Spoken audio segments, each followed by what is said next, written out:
Du coup, je vais commencer, même si les gens arrivent, c'est pas très grave.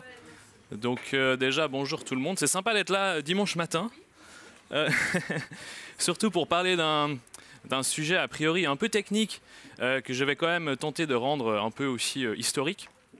Donc ce matin, la session, elle propose de parler de ces choses qui sont donc appelées des Generative Pre-trained Transformers, donc des GPT.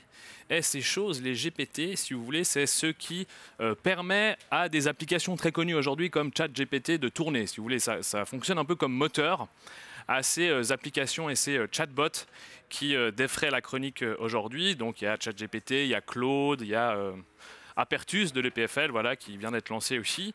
Et donc tous ces produits, on dira, ils sont ils fonctionnent grâce à des programmes informatiques, à des architectures informatiques qui s'appellent donc des Generative Pre-trained Transformers.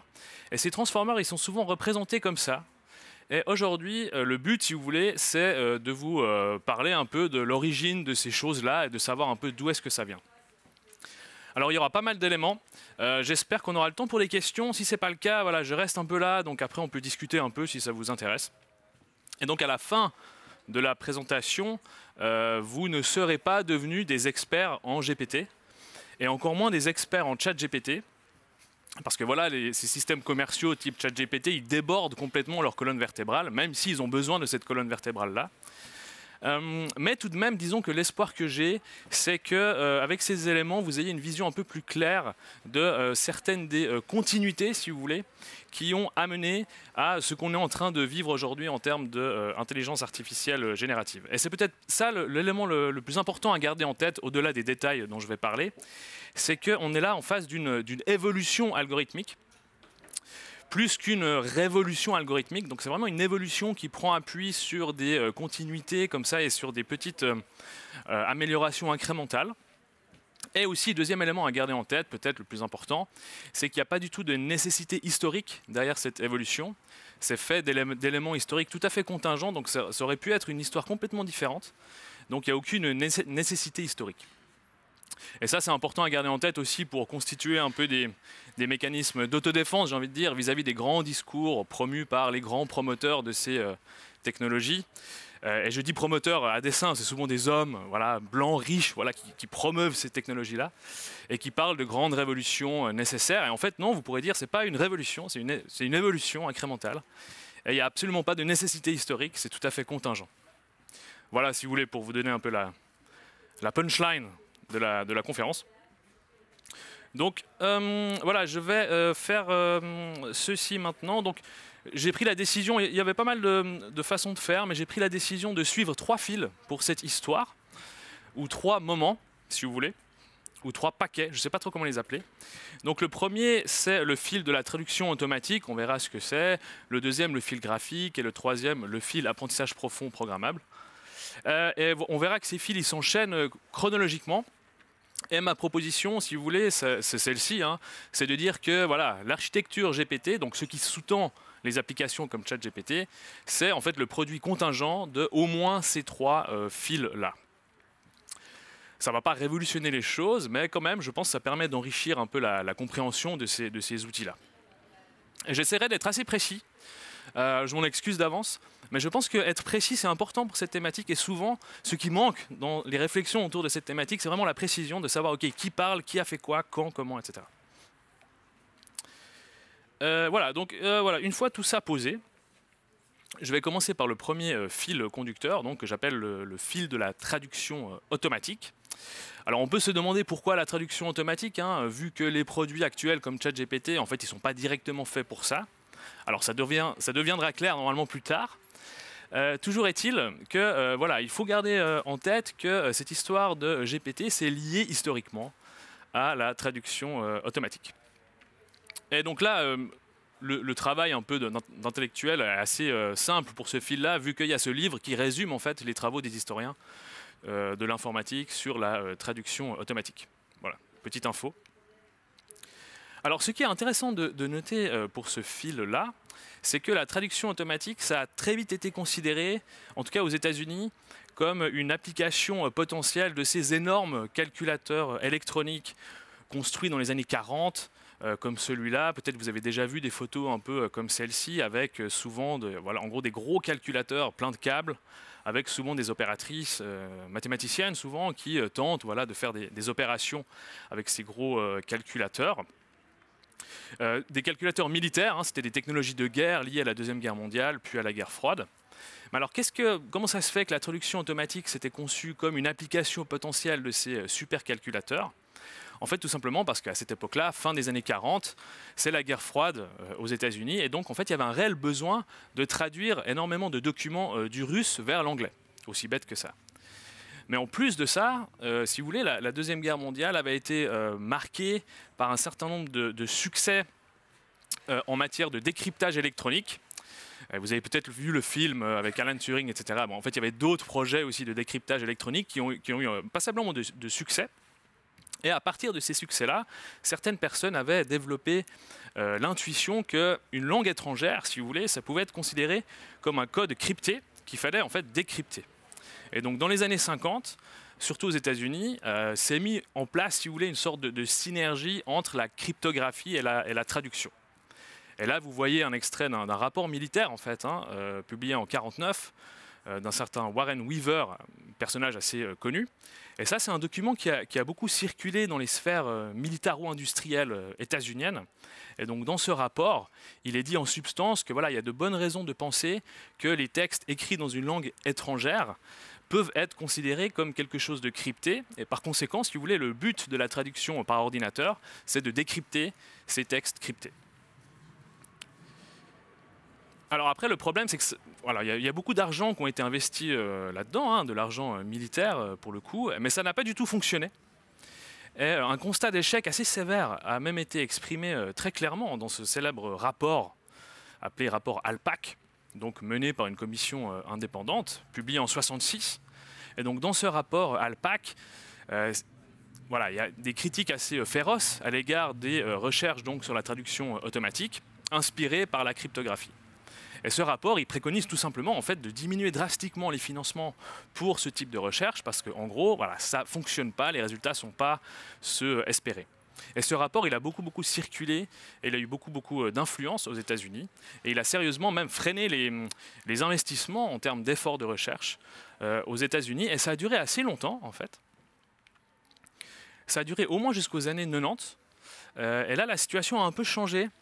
Du fait de 3 facteurs, voilà, je vais un peu rapidement regarder ça avec vous. Et le premier facteur, si vous voulez, c'est vraiment des motivations politiques.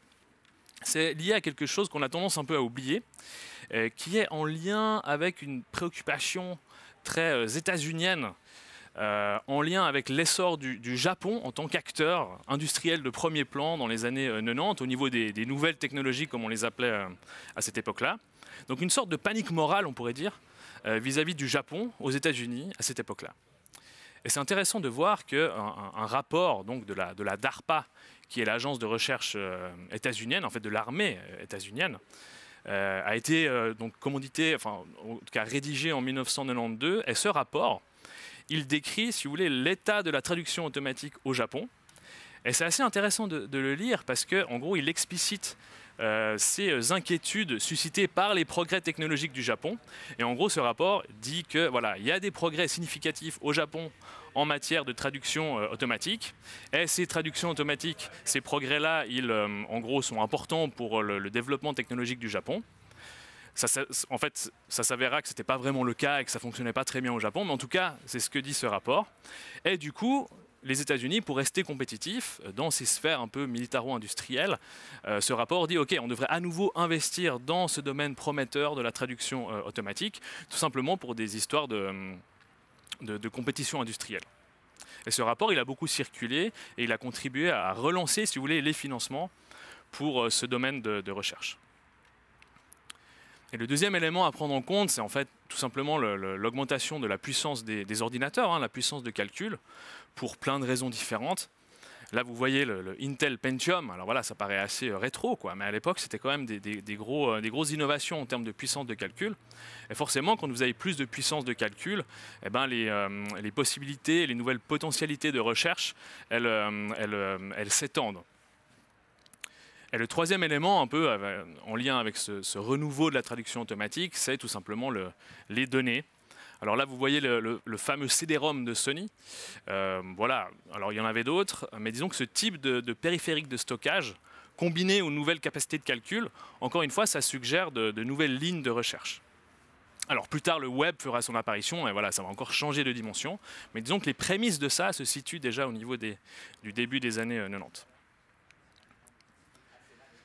Et donc, si vous voulez, à ce moment-là, aux États-Unis, au début des années 90, vous avez en gros des nouvelles capacités techniques de calcul et de stockage et de traitement de données. Et vous avez aussi une volonté politique, donc, de se relancer dans la question de la traduction automatique pour des questions de leadership industriel. Et à partir de là, assez rapidement, les investissements dans ce domaine reprennent. Par contre, le contexte a changé, si vous voulez. C'est plus la guerre froide, c'est plus l'après-guerre. On est maintenant dans une époque un peu post-réganienne, et l'heure est plutôt au partenariat avec les entreprises. Et donc la recherche appliquée aux États-Unis, elle reprend, mais elle concerne, si vous voulez, elle va plutôt se passer en collaboration avec le domaine industriel et avec les grandes compagnies qui se mettent en place à ce moment-là aux États-Unis. Et là, je mentionne rapidement, si ça vous intéresse, un très bel article d'un collègue, donc Matthew Jones, c'est un historien très important de l'informatique. Et dans cet article, en fait, il montre comment toute une génération d'informaticiens, qui commence à s'appeler data scientist à l'époque, il montre comment les investissements ont attiré, si vous voulez, des chercheurs et des chercheuses dans l'industrie et parfois aussi dans l'administration aux États-Unis. Et ces chercheurs et chercheuses, en gros, ils ont bénéficié d'équipements importants, des ordinateurs assez puissants, mais aussi de beaucoup de données, notamment des données industrielles. Et aussi et surtout, en fait, à ces personnes, on leur a demandé de faire quelque chose d'assez différent du contexte académique. On leur a demandé, en gros, d'obtenir les meilleurs résultats possibles, selon des critères, en gros, de qualité établis à l'avance. Et donc, les modèles, si vous voulez, de ces chercheurs, les algorithmes que développaient ces chercheurs, ils devaient être performants. Et ils devaient juste être performants. Et ça contrastait beaucoup à l'époque, assez fortement, si vous voulez, avec le monde universitaire, où là, il fallait également comprendre en fait et démontrer pourquoi un modèle fonctionnait bien et quels étaient, si vous voulez, les sous-bassements théoriques à ce type de performance. Chose qu'on ne demande plus du tout à ce moment-là à ces chercheurs et chercheuses. Donc voilà, vous avez des données, vous avez des puissances de calcul, vous avez des incitations politiques, et vous avez aussi cet instrumentalisme en fait qui se met en place au sein des communautés de recherche. Et tout ça, c'est très important pour notre histoire. Pourquoi? Parce qu'en fait, progressivement, ces éléments-là, ça suggère fortement de regarder dans une tradition mathématique assez spécifique, qui est celle des statistiques et des probabilités. Vous avez peut-être entendu parler voilà, de la puissance des probabilités pour les outils comme ChatGPT, mais ça vient un peu de ce moment-là. Pourquoi en fait? Parce qu'en fait, cette tradition donc, assez spécifique des mathématiques, donc les statistiques et les probabilités, elle vous permet de tester beaucoup de choses différentes, et de modifier légèrement vos modèles un peu par essai et erreur. Et ça vous permet de vous concentrer davantage sur les performances, plutôt qu'en fait sur les démonstrations mathématiques, comme c'était plutôt le cas avant ça. Donc en gros, si vous regardez dans cette direction des statistiques et des probabilités, ça vous libère en gros de l'obligation de rechercher des fondements. Et ça, c'est une différence assez énorme en fait en termes de culture scientifique, selon Matthew Jones. Et je suis plutôt d'accord. Et donc voilà, c'est toute une nouvelle culture qui s'installe à ce moment-là dans le domaine de la traduction automatique. Et ça implique, cette culture-là, pour la traduction automatique, ça implique de mettre complètement de côté toutes les disciplines liées à la linguistique, ce qui était souvent une tradition à l'époque. Donc ça suggère d'oublier complètement comment fonctionne une langue, en gros. Et à partir de là, voilà, je vais faire pas mal de raccourcis comme j'en ai déjà fait, hein, mais voilà, si on fait ça, si on oublie complètement comment fonctionne une langue, on peut formuler, si vous voulez, le problème de la traduction de façon assez simple. Par exemple, ici, voilà, mettons, il y a une première séquence de mots. Ça, c'est la première phrase du roman donc, Notre-Dame de Paris. Voilà, on se dit, voilà, c'est une première séquence de mots. Et on se dit, voilà, le but, à partir de là, c'est d'obtenir une autre séquence de mots qui peut être d'une taille différente, et les mots peuvent être différents.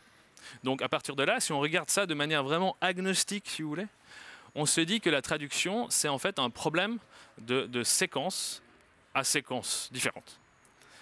Alors, et donc le problème qui se pose, c'est voilà, comment passer d'une séquence de mots à une autre séquence de mots différente. Donc on simplifie beaucoup le problème en le regardant de façon un peu agnostique. Et voilà, forcément au niveau des statistiques, il y a beaucoup de façons d'aborder ce problème-là. Différentes méthodes ont été explorées, notamment aux États-Unis et ailleurs. Hein. Mais ici, je voudrais voilà, commencer par mentionner cette méthode dite des réseaux de neurones récurrents. Voilà, c'est quelque chose d'important dans cette histoire. Si vous voulez, ces réseaux récurrents, ils font partie de la grande famille des réseaux de neurones artificiels. Alors évidemment, je ne vais pas du tout pouvoir m'attarder en détail donc, sur ces réseaux de neurones artificiels récurrents. Mais je souhaitais quand même voilà, dire deux mots. Les gens viennent d'horizons différents dans le public, mais je pense que c'est quand même important de dire deux mots sur la notion de neurones artificiels avant de reprendre cette histoire de la traduction automatique. Donc voilà, un neurone artificiel, on a tous entendu le terme un peu, c'est pas très clair ce que c'est. Mais voilà, je vais vous dire qu'est-ce que c'est. Alors ces neurones, premièrement, c'est évidemment pas des cellules neuronales. C'est en fait, si vous voulez, des petites fonctions mathématiques. C'est des petits programmes informatiques, si vous voulez. Et ces petites fonctions, elles ressemblaient vaguement à l'idée qu'on se faisait du fonctionnement des neurones biologiques dans les années 50. Alors aujourd'hui, forcément, on se rend compte que ça ne correspond plus du tout à la façon dont les neurones sont conçus dans les neurosciences. Mais le terme neurone artificiel est resté, voilà, pour des raisons contingentes, encore une fois, commerciales pour la plupart. Mais donc un neurone artificiel, voilà, c'est une petite fonction mathématique qui en gros prend en entrée un ensemble de valeurs, mettons trois valeurs, notez la x1, x2, x3. Et cette fonction, ce qu'elle va faire, c'est typiquement, elle va faire la somme de ces trois entrées en affectant chaque fois un coefficient, si vous voulez, à chacune de ces entrées, un coefficient qu'on appelle poids, par exemple P1, P2, P3. Et en gros, si la somme obtenue elle est supérieure à un certain seuil qu'on se donne, eh ben, le neurone il va envoyer un 1.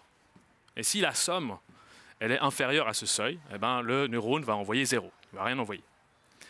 Et donc voilà, c'est juste ça. Et si vous traduisez ce schéma en code informatique, ça vous donne, mettons, après ça dépend du langage, mais ça peut vous donner quelque chose comme ça.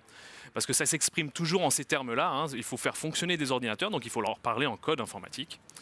Et donc voilà, ces neurones artificiels, c'est des toutes petites fonctions qui sont autant de tout petits programmes. Et donc ces toutes petites fonctions mathématiques, elles sont sympas, on dira, mais on ne peut pas en faire grand-chose en elles-mêmes. Par contre, ce qui est intéressant, c'est que ces neurones artificiels, on peut les connecter, si vous voulez, et on peut les mettre en réseau, on peut les empiler pour constituer, in fine, des fonctions extrêmement complexes. Et c'est ça qu'on appelle des réseaux de neurones artificiels. Et ces réseaux, ils ont la capacité d'apprendre, c'est-à-dire ils ont la capacité de réduire des erreurs de façon itérative. Alors pour en revenir à cette histoire de réseau récurrent, voilà, c'est un type de réseau de neurones particulier. Et ça s'est développé dans les années 90. Et ces réseaux, ils sont connus pour être très bien adaptés au traitement de données textuelles. Donc si vous voulez, tous ces petits ronds-là de ces réseaux, ça renvoie en fait à des couches de neurones. En gros, tous ces ronds sont faits de plein de neurones artificiels. Et le but de ces couches, donc faites de neurones artificiels, c'est de faire des opérations arithmétiques sur des valeurs pour savoir s'il faut envoyer des 0 ou des 1. Et ça permet de traiter du texte. En l'occurrence, ça permet de traiter le problème de la traduction automatique, considéré comme un problème de séquence à séquence. Et typiquement, alors je ne vais pas rentrer dans les détails, mais si vous voulez, la façon dont ce type de réseau récurrent aborde le problème donc, de séquence à séquence, ça consiste d'abord à encoder, si vous voulez, la première séquence de mots. Et il existe plusieurs façons de faire ça. Donc il commence par encoder cette séquence pour obtenir finalement une représentation abstraite et vectorielle, si vous voulez, de cette séquence. Et ensuite, il va décoder cette séquence pour générer, si vous voulez, une séquence de mots différente. Et donc pour paramétrer tous ces réseaux récurrents, il faut entraîner évidemment tout ça sur des ensembles de données fiables, par exemple des traductions officielles. Et donc après la phase d'entraînement, une fois que le réseau est paramétré, il encode et il décode des séquences de mots de façon plus ou moins bonne, on dira. Et ces réseaux récurrents, ils étaient assez populaires dans les années 90. Mais ils avaient un problème assez fondamental qui est intéressant pour notre histoire, c'est que voilà, pour des raisons mathématiques, ce type de réseau de neurones, si vous voulez, ne fonctionne pas bien pour encoder et décoder des longues phrases. Par exemple, pour cette première phrase donc, de Notre-Dame de Paris, typiquement, ça fonctionnerait pas bien du tout. Pourquoi? Parce qu'en fait, le poids du dernier mot de la phrase, pour ces réseaux-là, il est beaucoup plus important que le poids du premier mot de la phrase. Et ça, si vous voulez, c'est dit d'une autre façon, ce type de réseau a une très mauvaise mémoire à court terme, c'est-à-dire qu'il ne se rappelle pas du début des phrases.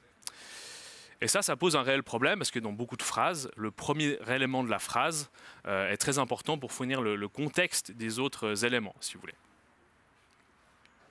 Et c'est pour ça que, voilà, en 97, voilà, il y a 2 auteurs assez importants qui publient un article très influent sur cette question donc, spécifique de la mémoire à court terme. Alors on n'a pas du tout besoin de comprendre tout ça, hein, mais en gros ce qu'il faut juste retenir, c'est que ce que ces chercheurs démontrent, c'est qu'il existe ce qu'ils appellent des cellules spécifiques qui sont en fait des paquets de fonctions. Donc en gros il existe des paquets de fonctions qui permettent à l'encodeur de mieux distribuer sa mémoire. Et là en gros vous pouvez voir l'architecture de ce paquet de fonctions. Ils appellent ça une cellule. Ils reprennent le vocabulaire un peu biologisant, c'est assez drôle, mais en fait c'est juste un paquet de fonctions. Et en gros ce paquet de fonctions, ils appellent ça cellule de longue mémoire à court terme, long short term memory. Et cet article il est très important parce qu'en gros il a permis de construire des réseaux récurrents à longue mémoire à court terme. Voilà, c'était une étape très importante pour notre histoire. Et en gros cette version, si vous voulez, améliorée des réseaux récurrents vous permet de, en gros, vous remplacer chaque unité cachée de neurones par cette cellule, si vous voulez, LSTM-RNN, donc à longue mémoire à court terme. Et en gros, vous obtenez un encodeur et un décodeur qui est capable de se rendre compte du contexte syntaxique des phrases de manière assez efficace. Et cette architecture-là, si vous voulez, elle a connu une croissance très très rapide dans les années 2000-2010. Tout simplement parce qu'en gros, les promoteurs de cette technologie, ils ont obtenu des résultats assez bons en matière de traduction automatique. Et donc ça, c'était, si vous voulez, voilà, le premier fil un peu de la traduction automatique. Alors on peut voir que voilà, c'est un processus historique assez contingent, c'est des petites évolutions incrémentales. Et là maintenant, je voulais tirer avec vous le second fil un peu de cette histoire-là, qui est le fil graphique. On peut voir qu'avec le premier fil, on est assez loin de ChatGPT, hein, parce qu'en fait, là, on parle de traduction automatique, on ne parle pas encore de complétion de mots. On verra qu'au fur et à mesure, on va y arriver. Et donc, mon argument, là, c'est que cette histoire de GPT passe aussi par tout l'univers graphique de l'informatique appliquée. Graphique, c'est-à-dire tout ce qui a trait à l'image, en fait, à l'image dans les ordinateurs. Et là, pour ceux qui s'y connaissent un petit peu, on peut se dire, mais en fait, une image et un texte, c'est très différent pour un ordinateur. Et c'est vrai, c'est très différent, donc c'est 2 univers, si vous voulez, de recherche assez différents. Mais il se trouve que ce domaine de recherche appliquée, lié à l'imagerie par ordinateur, a été très important pour cette histoire de GPT. Et pour ce fil-là, voilà, je propose on commence au milieu des choses, hein, et on commence en 2009. Voilà. Là, du coup, c'est très précis, on commence en 2009 à cette conférence-là qui se passe en mai à Naples, en Floride. Et donc pendant cette session poster, alors dans les conférences, il y a des fois des talks, il y a des fois des posters. Souvent les jeunes chercheurs, chercheuses proposent des posters. Et donc pendant cette session poster, ces auteurs-là, hein, qui deviendront assez connus par la suite, ils présentent donc ce poster-là, un poster qui en gros présente une nouvelle base de données capable d'être utilisée pour la reconnaissance d'objets. Vous avez tous vu déjà des programmes de reconnaissance d'objets. En gros, vous avez un visage, il reconnaît un visage, voilà. Les visages étant parmi les objets possibles qu'un ordinateur peut reconnaître. Et en gros, ce poster, voilà, il dit on est en train de construire une grande base de données qui permettra de construire des modèles plus performants pour reconnaître les objets. Alors on n'a pas du tout besoin de savoir ce que dit ce poster. Ce qu'il faut juste garder à l'esprit, c'est qu'en gros, ce projet, il le nomme ImageNet. Et ça consiste à construire une grande ontologie, comme il l'appelle, donc une grande base de données d'images numériques, chaque fois associée à la description du contenu de l'image. Là, on ne voit pas très bien, mais par exemple, voilà, il y a toute une batterie d'images d'ours, et c'est associé au mot ours, par exemple.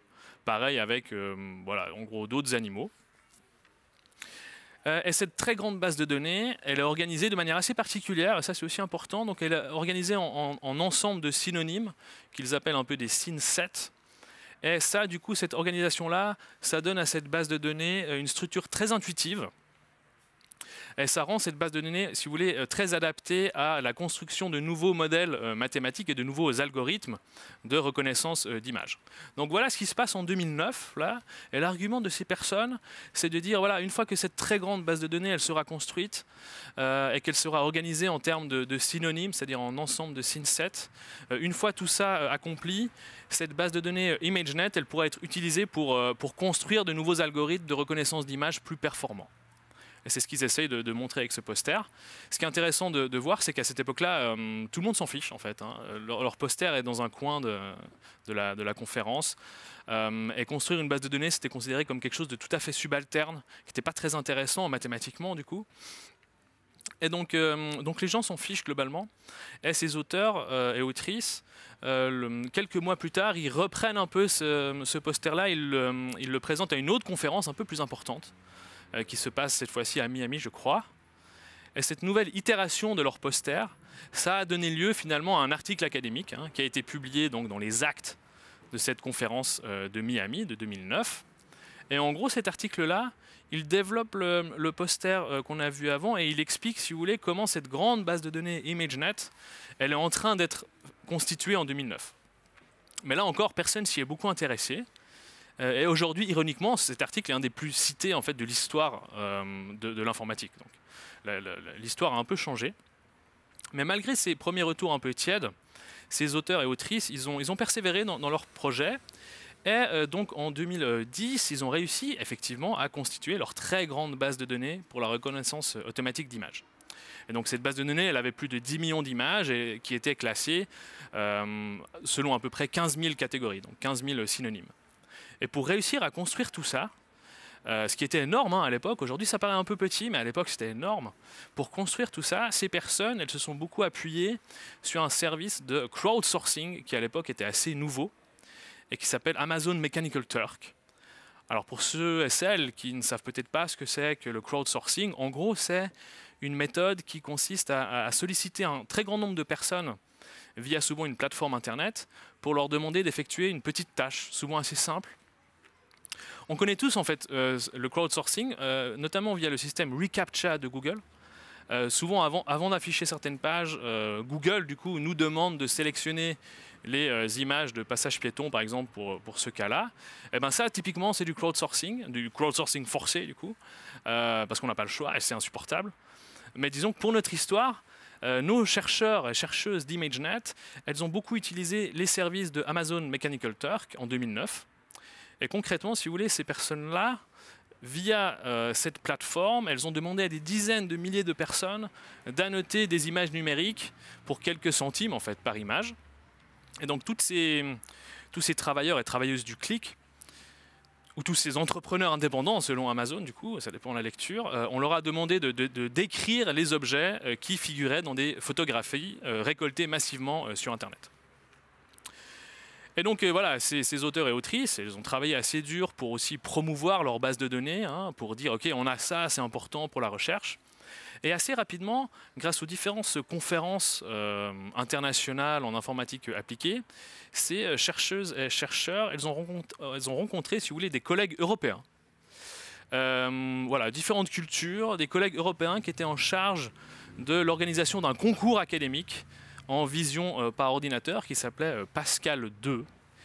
Et Pascal 2, c'est assez important pour notre histoire aussi, parce que si vous voulez, c'est un projet européen qui visait à promouvoir la robotique européenne et la reconnaissance d'objets. Et ça passait beaucoup par l'organisation de concours. C'était assez novateur à l'époque. C'était des sortes de compétitions sportives en fait, entre différentes équipes de recherche. Et donc, ce gros morceau de ce projet Pascal 2, ça consistait à organiser des compétitions. Et la plus importante de ces compétitions, c'était celle-là, donc Visual Object Classes Challenge. Là, vous voyez un screenshot de la version 2008. Et donc, en gros, ces gens-là de Pascal 2, ils avaient une petite base de données d'images et de descriptions. Et leur idée, en gros, à l'époque, c'était d'intéresser différentes équipes de recherche et leur dire, OK, on a une petite base de données avec des descriptions. On a un peu d'argent de l'Europe pour organiser une compétition, en fait, européenne, en différentes équipes de recherche. Il y aura des prix pour les gagnants, il y aura des événements, etc. Donc il s'agissait véritablement d'intéresser différentes équipes de recherche et les mettre en compétition. Et il y avait des équipes de Suisse, du coup, il y avait des équipes de France, de Grèce, etc. Et ces équipes, elles utilisaient cette petite base de données Pascal 2 pour concevoir et entraîner des algorithmes de reconnaissance d'images. Et une fois que ces algorithmes étaient construits, ces équipes, elles pouvaient les tester donc sur une partie de la base de données réservée pour l'évaluation. Et tout ça, ça permettait de produire des scores pour chaque équipe en fonction de certaines catégories. Et à partir de ces scores, on pouvait établir un classement, si vous voulez, un classement des différentes équipes en compétition. Et forcément, les équipes qui étaient plus hautes dans ce classement remportaient un certain nombre de prix, si vous voulez, et de distinctions en tout cas.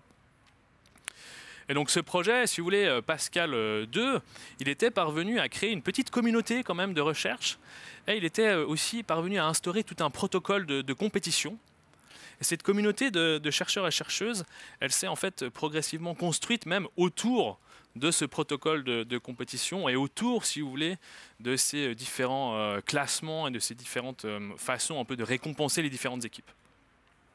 Le problème, c'était que leur base de données était assez petite, et lorsqu'ils ont rencontré leurs confrères et consoeurs d'ImageNet, voilà, des synergies ont commencé à être possibles, et du coup, ça a donné voilà, quelque chose d'assez important pour l'histoire, je dirais, de l'informatique appliquée, qui est le Large Scale Visual Recognition Challenge 2010. Donc en gros, ces deux projets ont fusionné et ont joint leurs forces pour mettre en place une toute nouvelle compétition qui se base donc cette fois-ci sur l'énorme base de données ImageNet. Et donc, ce Large Scale Visual Recognition Challenge, c'est devenu un événement assez incontournable, si vous voulez, pour cette équipe, enfin pour cet univers de recherche. Et en gros, des équipes venues d'Asie, des États-Unis, d'Europe s'affrontaient voilà, chaque année autour de cette base de données pour construire les meilleurs modèles possibles. Et encore une fois, voilà, c'était possible, grâce à ce protocole, de classer, si vous voulez, les performances des différentes équipes en fonction de critères qu'on se donnait auparavant. Et là, on peut voir voilà, qu'il y a des équipes de l'industrie aussi, par exemple NEC, donc, qui est une entreprise assez connue, Xerox, par exemple, participait aussi. Donc la frontière déjà s'amenuise entre la recherche et l'industrie grâce à ce protocole de compétition. Et en 2012, voilà, quelque chose d'assez inattendu s'est produit. C'est un peu une pierre de touche de l'histoire de l'informatique appliquée. Et cet événement assez important, c'est en gros cet article donc, qui a introduit un modèle algorithmique construit par ces trois chercheurs donc, de Toronto. Et ça a été en gros proposé dans le cadre donc, de ce Large Scale Visual Recognition Challenge. Et en gros, ce modèle donc, algorithmique, présenté dans cet article, il l'appelle SuperVision, et il a remporté la compétition de 2012 à plate couture, si vous voulez, avec 10% d'avance, qui était du jamais vu, et c'était quelque chose de considéré comme impensable. Personne n'avait jamais vu ça. Alors, si vous êtes dans le milieu, peut-être vous avez entendu parler de cet article-là, qui est encore une fois un des plus cités de l'histoire des sciences, même, je dirais, aujourd'hui. Alors, on ne va pas pouvoir s'attarder en détail sur donc, ce réseau de neurones artificiels convolutifs profonds. On a vu à quoi ça renvoyait rapidement la notion de neurones artificiels mis en réseau. Mais ce qu'il faut retenir ici, c'est que simplement ce réseau de neurones, il était très compliqué. Il était très compliqué, très grand, très profond. Et ce réseau, il comportait énormément de neurones artificiels. Et ça ressemblait à ça. Mais on n'a pas besoin de comprendre ça. Ce qui est intéressant pour nous, c'est en fait ce passage-là, ces trois lignes-là. Alors je ne vais pas les lire, mais en gros, ce qui est intéressant de noter, c'est le terme GPU. Donc en gros, ça dit que cet énorme réseau de neurones, il est alimenté par des GPU. Voilà, peut-être certaines d'entre vous ont déjà entendu ce terme GPU, mais pour les autres, voilà, qu'est-ce que c'est qu'un GPU? Alors en gros, c'est l'acronyme pour le terme Graphics Processing Unit, et c'est en gros des unités de traitement, c'est des parties d'ordinateur si vous voulez. Et ça ressemble à ça en 2012, hein, donc assez basique, quoi, si vous voulez. Et ces parties d'ordinateur, elles sont spéciales parce qu'elles sont faites pour traiter des vecteurs et traiter des matrices. Donc en fait, elles sont faites pour ce type de maths, si vous voulez. C'est pour ça qu'à cette époque, elles étaient beaucoup utilisées pour les jeux vidéo et pas du tout pour la recherche. Mais aussi, ces GPU, ces pièces d'ordinateur, comme toutes les pièces d'ordinateur, elles font rien toutes seules, hein. Il faut tout leur dire, c'est-à-dire qu'il faut les programmer. Et pour le cas des GPU, ces unités, elles étaient réputées très très difficiles à programmer parce que, en gros, elles devaient passer par un langage de programmation très spécifique qui s'appelle le CUDA. Alors là, voilà, on rentre dans les choses un peu techniques, mais d'un côté, ça fait partie de cette histoire-là. Il y a peut-être des gens un peu geeks ici qui ont déjà entendu parler du CUDA, mais c'est un langage de programmation de très bas niveau, comment dire, c'est-à-dire que c'est très proche du matériel. Et aussi pour ce langage-là, il faut toujours spécifier plein de choses, il faut savoir à quelle partie du GPU vous parlez, si vous voulez. Et ça, c'est très très fastidieux, c'est très compliqué, et c'est très frustrant parce que vous faites vite beaucoup d'erreurs. Des gens adorent faire ça, mais typiquement, ce travail très fastidieux de programmation, c'est typiquement pas ce à quoi s'intéressent des scientifiques, des mathématiciennes appliqués qui travaillent dans la reconnaissance d'images. Donc c'est pas du tout c'est pas du tout dans ce type de problème-là que ces personnes-là sont, si vous voulez, affiliées, elles sont intéressées. Et c'est tout ce qui a fait la différence avec cet article de 2012, parce qu'il se trouve que cette équipe que j'ai mentionnée tout à l'heure, qui a écrasé la compétition, elle comportait également un programmeur hardware très talentueux, qui avait vraiment aucune connaissance en mathématiques appliquées, mais qui avait des connaissances très très bonnes en programmation CUDA. Alors je vous lis juste cet extrait qui est assez parlant. Alors à la compétition de 2012, qui débarque? C'est Hinton, le père du renouveau des réseaux de neurones, et c'est le séisme. Il connaît rien au domaine de la vision par ordinateur, et il prend deux petits gars pour tout faire sauter. Un, Alexandre Krzyzewski, qu'il a enfermé dans une boîte, et il lui a dit « tu sors pas avant que ça marche pas ». Et il fait tourner des machines énormes qui avaient des GPU à l'époque, qui n'étaient pas ultra, mais qui faisaient communiquer entre eux pour les booster. C'était un truc de machinerie complètement dingue, sinon ça n'aurait jamais marché. Un savoir-faire de geek, de programmation qui est hallucinant. Donc si vous voulez, l'anomalie là, elle est presque organisationnelle. Et le talent de ce groupe en question, et de ce Hinton en particulier, et ça lui vaudra le prix Nobel, donc c'est pas rien quand on y pense. Mais disons que son talent, ça a été de mettre en relation des personnes et des corps de métier, si vous voulez, qui initialement se croisaient pas. Et donc cet article-là, c'est un grand succès. Et juste après la publication de l'article, Google débarque. Il travaillait déjà là-dessus, ça fonctionnait pas très bien. Il travaille déjà un peu sur l'apprentissage profond. Mais donc après la publication de l'article, Google arrive et embauche les 3 chercheurs. En fait, ils étaient plus malins que ça. Ils ont créé une start-up autour de leur article. Et du coup, ça a forcé Google à racheter leur start-up et ensuite à les employer. Mais du coup, après, Google rentre un peu dans cette histoire-là et demande notamment à Alex Krzyzewski, donc le programmeur hardware, de travailler, de mettre sur pied un ensemble d'outils qui permettra aux informaticiens et mathématiciens appliqués, si vous voulez, de communiquer avec les GPU, d'utiliser les GPU dans leurs recherches sans avoir à passer par ce langage de programmation problématique qu'est le CUDA. Et si vous voulez, cette arrivée des grands acteurs de la tech, hein, du coup, dans cette histoire, ça a contribué à la création d'importantes bibliothèques logicielles. Alors peut-être vous avez entendu parler de bibliothèques logicielles, c'est central dans cette histoire. Alors qu'est-ce que c'est? En gros, si vous voulez, c'est des paquets de code qui peuvent être utilisés tels quels, sans véritablement devoir être écrits. Et si vous voulez, et ça, c'est bien pratique, parce que comme ça, si vous voulez, les chercheurs et chercheuses en mathématiques appliquées, ils n'ont plus besoin d'apprendre les langages CUDA, par exemple, pour interagir avec les GPU. Ils ont juste besoin de ces bibliothèques, par exemple TensorFlow ou PyTorch ou d'autres, pour communiquer avec des GPU et faire des recherches véritablement avec ces parties d'ordinateurs spécifiques. Et donc, grâce à ça, ils peuvent commencer à utiliser des GPU pour créer de nouveaux réseaux de neurones profonds et donc construire des algorithmes plus puissants. Donc voilà, si vous voulez, ça c'était pour la période un peu 2014, 2015, 2016. Alors elle est très importante hein, parce qu'en gros, ça rend les GPU utilisables par les chercheurs et chercheuses en mathématiques appliquées pour construire de nouveaux algorithmes basés sur des réseaux de neurones. Et c'est toujours la situation actuelle. On est toujours dans cette situation-là et qui dérive, comme on l'a vu, de tout ce qui s'est passé avec ImageNet, Pascal 2, etc. Alors voilà, je passe rapidement au troisième fil, vu que le temps passe. Mais avant de commencer, peut-être juste un mini recap, parce que d'un côté, si vous voulez, on avait toute cette histoire hein, de traduction automatique, si vous vous rappelez, qui aboutit à cette histoire un peu bizarre des réseaux récurrents à longue mémoire à court terme. Et l'autre fil, c'était celui-là, donc c'est celui qu'on vient de voir avec cette histoire d'ImageNet qui progressivement, après pas mal de péripéties, si vous voulez, aboutit à la création de bibliothèques logicielles qui permettent donc de coder plus facilement les GPU. Et donc là, on en est là, avec ces deux fils. On pourrait les résumer comme ça, en fait, par deux phénomènes. Il y a d'un côté ce phénomène des réseaux récurrents à longue mémoire à court terme, capables de traduire de longues séquences de mots. Et de l'autre côté, il y a ce phénomène-là, c'est les GPU devenus programmables pour faire de l'apprentissage profond aux environs de 2013.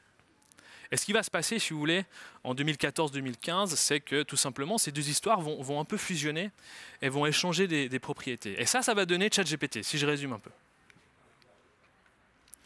Et donc, comment ça s'est exprimé concrètement? Alors là, voilà, je vais devoir faire un peu des raccourcis, mais en gros, cette rencontre, elle a permis de réaliser que ces réseaux de neurones récurrents à longue mémoire à court terme, hein, cette grande innovation des années 2000, elle avait quand même des limites assez sérieuses. Parce que ce qui s'est passé, c'est que voilà, une fois que les GPU deviennent programmables, les mathématiciens impliqués, engagés dans la traduction automatique, se sont dit ah, ok, on va utiliser ça pour ces réseaux récurrents à longue mémoire à court terme. Et il se trouve que en fait, les améliorations ont été assez décevantes. Ça ne marchait pas très bien. Et donc, pourquoi ça ne marchait pas très bien? Alors là, c'est des raisons mathématiques qui restent encore pas si claires que ça.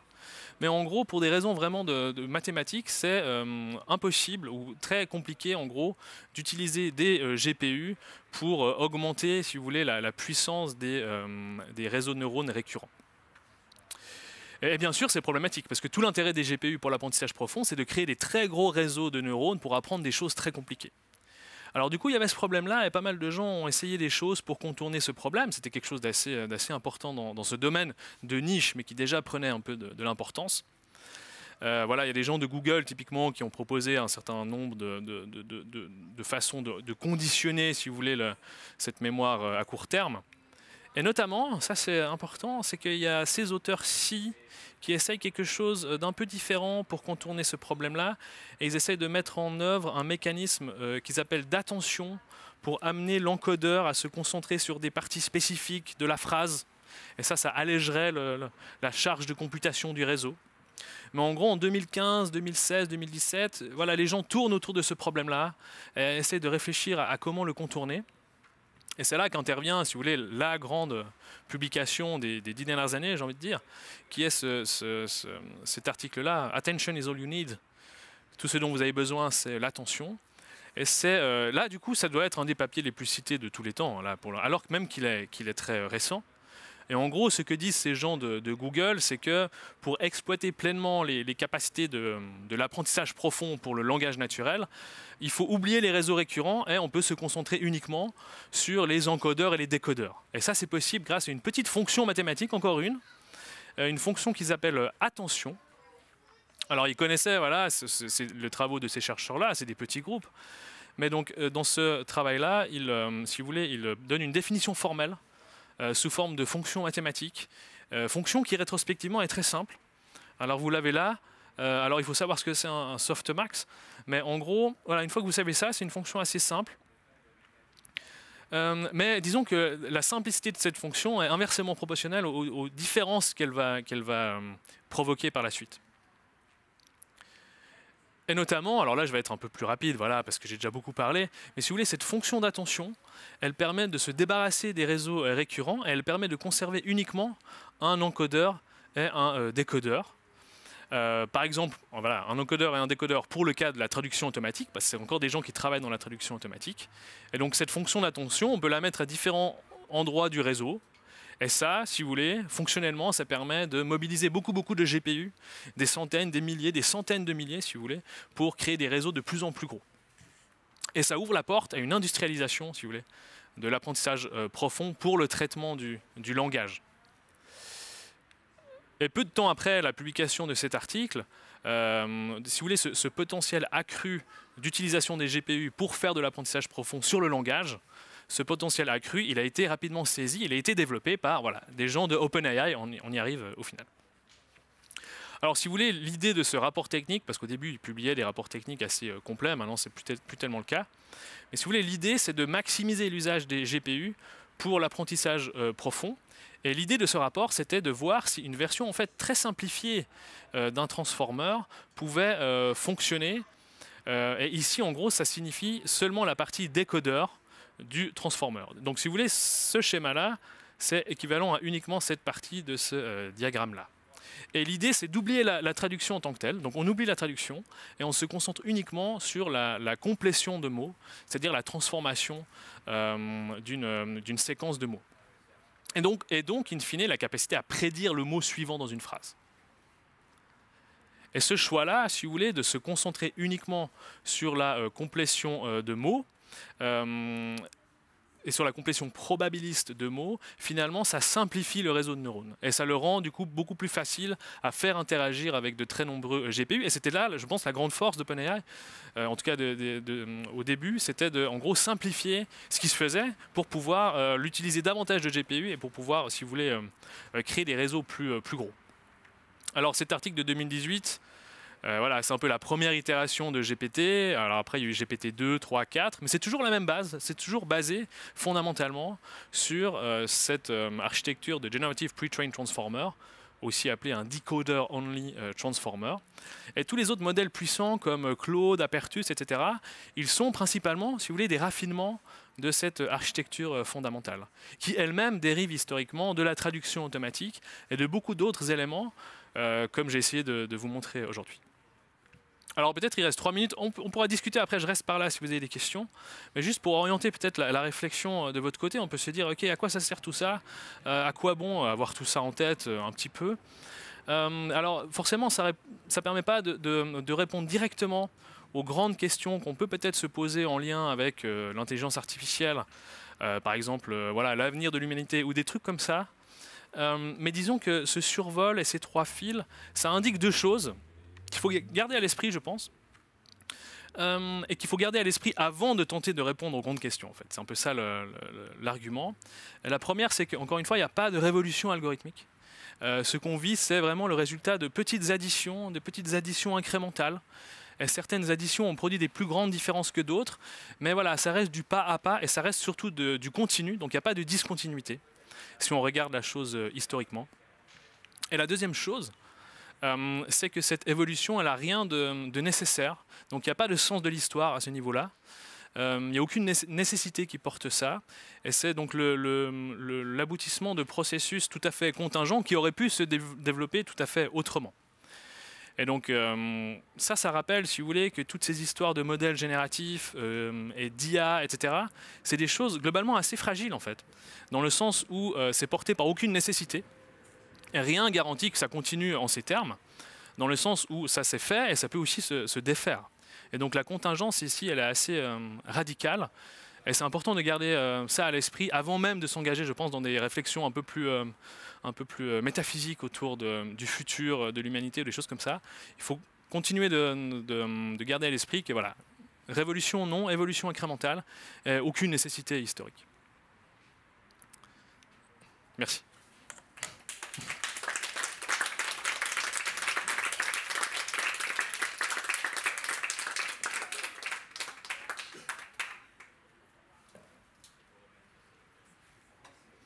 Alors la régie, je ne sais pas, on a 1 minute, je pense que c'est un peu court pour les questions. Comment ça se passe?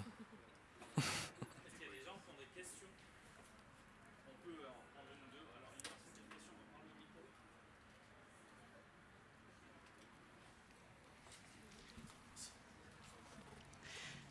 Bonjour, merci beaucoup pour votre présentation très intéressante. Alors je pensais vous demander, vous avez mentionné et vous avez conclure autour de ça qu'en fait il s'agit d'une évolution et en fait vous avez vous avez mentionné que par la suite, alors ChatGPT, en fait, il a bien débordé de sa colonne vertébrale. J'étais curieuse, en fait, comment vous percevez ces colonnes vertébrales qui étaient débordées, si je peux dire. Et ça, c'est une question. Et deuxième question, en fait, autour de cela. Hier, on a entendu une présentation autour des, en fait,